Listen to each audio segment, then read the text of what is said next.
السلام علیکم دوستو، آج ہم آپ کو بتائیں گے کہ خون کی صفائی دانتوں کو مضبوط کیسے بنایا جائے۔ ہیموگلوبن آئرن سے بھرپور پروٹین ہے جو خون کے سرخ خلیوں میں موجود ہے اور پورے جسم میں آکسیجن لے جانے کا ذمہ دار ہے۔ پھلوں میں موجود آئرن آپ کے خون کو بھی صاف کرتا ہے۔ یہ آپ کی جلد اور آنکھوں کی صحت کو بہتر بنانے میں مدد کرتا ہے۔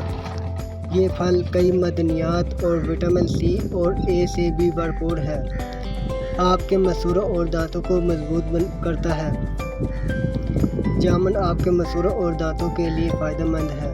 سیاہ بیر یا جامن کے پتوں میں جراثیم کش خصوصیات ہوتی ہیں اور اس کا استعمال مسوڑوں سے خون کو روکنے کے لیے کیا جا سکتا ہے۔ آپ چھٹی یا ٹہنی کو خشک کر سکتے ہیں اور پھر اسے ٹوٹ پاؤڈر کے طور پر استعمال کرنے کے لیے پاؤڈر بھی بنا سکتے ہیں۔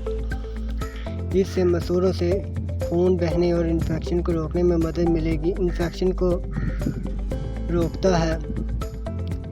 جامن میں اینٹی بیکٹیریل، اینٹی انفیکشن اور اینٹی ملیریا خصوصیات پائی جاتی ہیں۔ جامن کا پھل عام انفیکشن کی روک تھام میں مؤثر ہے۔ السلام علیکم، please like, share, comment and subscribe my channel digital health rights. السلام علیکم۔